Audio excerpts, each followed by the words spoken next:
Hey everybody, Bella Busy here. So we are about to make arroz con gandules. Thank you for joining me on my channel today. If you have not subscribed, please subscribe to my channel. I would greatly appreciate it. And if you like what you see here, please give this video a like. But today we are making arroz con gandules, which is a Puerto Rican rice. And you'll see that I added 2 tablespoons of olive oil to the caldero. And now I'm adding 3 slices of bacon that I just kind of diced up finely there. Normally this recipe calls for something called tocino, which is like a cubed pork. And you normally kind of dice that up and you put it in there, and it's like this little square, and it like looks really nice and pretty and super scrumptious. But I didn't have that in my pantry today, so I didn't want to wait any longer to make the rice, so I decided to use bacon. So I had some bacon on hand. And normally you use what's called like a ham steak, and I didn't have the ham, so today the bacon was going to be utilized, and so it worked out beautifully. But excuse me, as you can see here, the bacon's cooking, and don't walk away from the caldero when you're cooking this bacon, because it was sticking quite a bit, and so I had to baby it a little bit. So you'll see that I'm trying to scrape it off the bottom, which is yummy and delicious, but it was kind of annoying.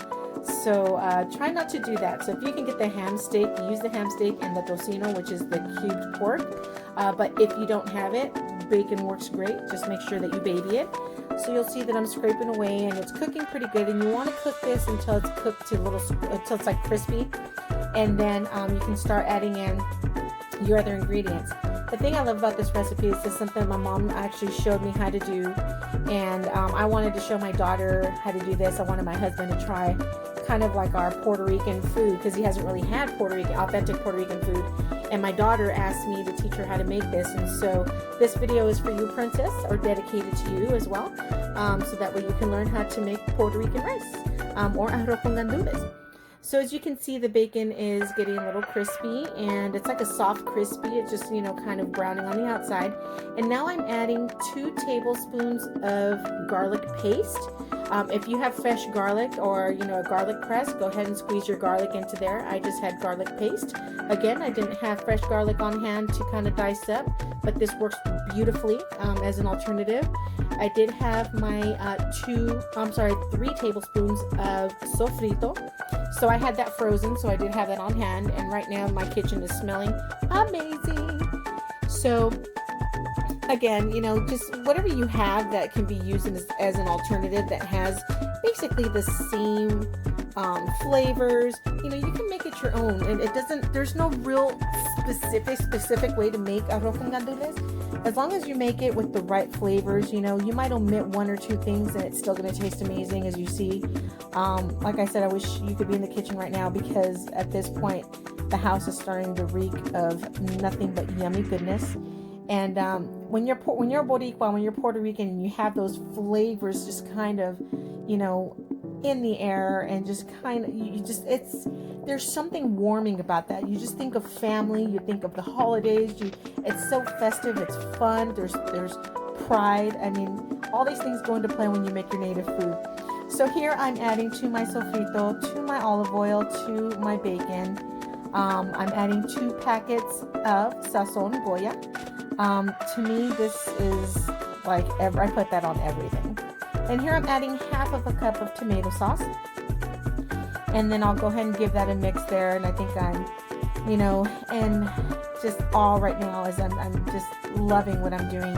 And here, these are spices to taste. So I did add a little bit of oregano. I added a teaspoon of oregano. I added a teaspoon of salt, and then about 1/4 teaspoon of ground pepper.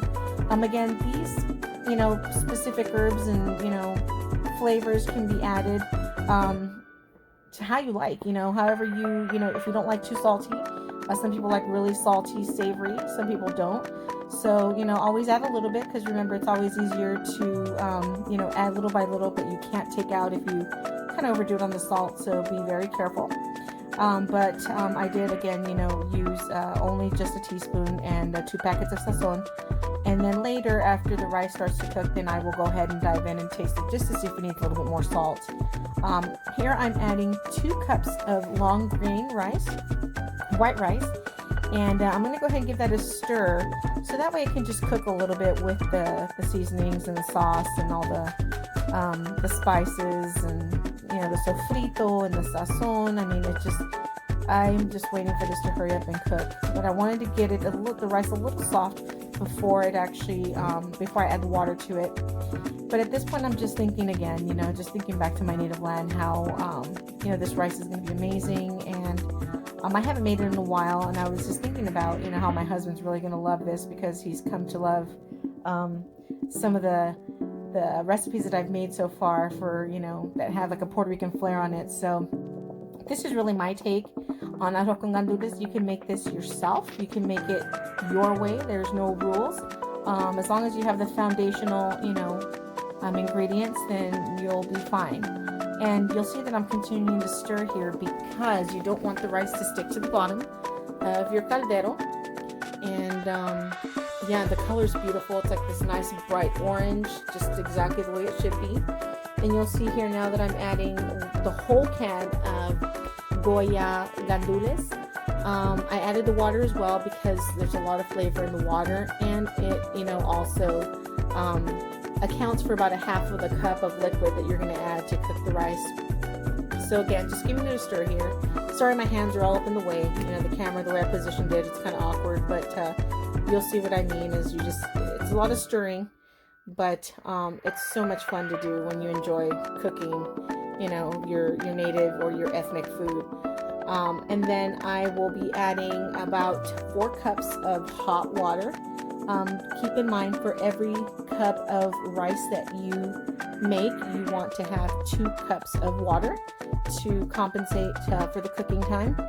And so I did add an additional 4 cups of hot water, and just kind of gave it a stir. Again, not too long ago, I was sitting with my mom, and she came over my house and visited, and we were talking about recipes, and I just really wanted to kind of chime in into making more of my Puerto Rican ethnic food. And I'll be sharing some desserts and some other things in the future here with you guys in the near future, Lord willing. But I was just so excited to get started on the rice, because I had been asked by so many people, how do you make it? And so this has been long overdue. I'm giving it a little taste here for salt, just to make sure it's good. So we are kosher, we are good. And again, just giving it a stir. And at this point, what you want to do is you're going to let the rice boil on about medium to high heat. Just let it come to a rolling boil, and then once it gets to a rolling boil, then at that point you'll want to cover it and simmer it on low heat. And it comes to a boil pretty quickly here. So you'll see that once that's done, just give it a quick stir to make sure that the rice isn't sticking at the bottom, and then you prepare to cover it up, and then lower the heat to very, very low. If you have a gas range like I do, I put it like on a low number 2, where the flames are barely coming out, because it tends to cook pretty quickly in this caldero, and it absorbs the water quite quickly. So again, it's just the way it works. But yeah, and then you just put the lid on there and then let it do its thing. And before you realize, your rice will be ready. It usually takes about 15 to 20 minutes before the water is absorbed into the rice. And you'll see here that I checked it halfway through cooking, and just to kind of show you guys what it looks like as the water starts to dissipate and evaporate. So you're about halfway there, a little bit more time, and yeah, then pretty soon you're gonna have this amazing caldero full of fluffy rice, as you see here, and this is ready. This took approximately, I want to say about 15 to 20 minutes. Again, it depends on the size of your caldero, depends on how much rice you're making. For me, I only made 2 cups of rice, and it was perfect. It was probably about 2 cups of rice with maybe 4.5 cups of liquid, because I'm going ahead and adding, including the liquid of the can of gandules that we added in there. So you want to give this a really, really good stir, so that way you can get, scrape the bottom of your caldero. Some people like the bottom of the rice that sticks. It's called pegao, and Puerto Ricans go nuts over that, like berserk. It's like so good when it's like a crunchy rice and it's cooked. But I just wanted to make sure that it didn't stick too much, so that way there's even cooking. after you give it a turn, once the water's been absorbed, it tends to dry up a little bit more and it gets a little fluffier. So I'm diving in for the taste here. As you can see, it is super, super hot. So I'm taking a minute. I'm going to go ahead and blow on this so I don't burn myself, but I want to make sure that it's good in terms of salt, flavors, and I'm excited, and I'll tell you the results right now. I believe that we are good. So thumbs up on there, and yeah, rice is ready. So you've got your arroz con gandules. I let it sit for a few minutes just so it can continue to absorb the moisture and get a little fluffier. And so now it's time to plate. So as you can see, it's fluffy, it's soft. Guys, if you could just smell what this rice was doing to my house today, it was amazing. Like every room got kind of saturated with the smell. Another thing that you can add to this, which I forgot to tell you, is that you can add green olives, the aceitunas. So today with my rice, I didn't get a chance to add aceitunas, the ham steak, or the tocino, but it came out amazing. As you can see here, it separates nicely, it's fluffy. You can see the bacon here in this image, and it was delicious. And I really do hope you guys give this recipe a try. You're gonna love it. Your family's gonna thank you for it.